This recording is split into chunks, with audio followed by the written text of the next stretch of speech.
ஐயோ ஐயோ டைம் ஆயி போச்சு. உங்களை வேற நான் காக்க வச்சுட்டேன். சரி சரி வாங்க இருங்க. அதுக்கு முன்னால நான் உங்களை ஒரு கேள்வி கேட்கணும். கேளுங்க.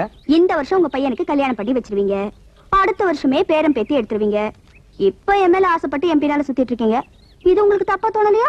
எப்படி தப்பாகும்? செத்து போனவன் ஆவியா வந்து கண்டவ பின்னால சுத்தும் போது உயிரோட இருக்கிற நான் உங்க பின்னால சுத்த கூடாதா? அப்படி அவனா தப்புன்னா அவன் மேல சுப்ரீம் கோர்ட்ல கேஸ் போட்டு அவரையும் சுத்த சொல்லுவேன்.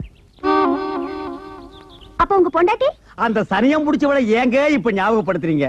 நம்ம கொடைக்கானலுக்கு புறப்படுறதுக்கு முன்னாலேயே அவளை பெருசா ஒரு போட்டோ புடிச்சு வீட்டுல மாட்டி வச்சுட்டு வந்துட்டேன். எதுக்கு?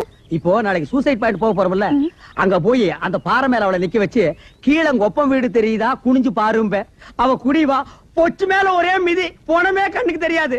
அப்படியே தள்ளி விட்டு வீட்டுக்கு ஓடி வந்து அவ போட்டோவுக்கு ஒரு மாலையை போட்டு விளக்க கொளுத்தி வச்சுட்டு ஓன்னு அழுவேன். எப்படிங்க நம்ம செட்டப்? இருங்க யாரோ வர மாதிரி தெரியுதே.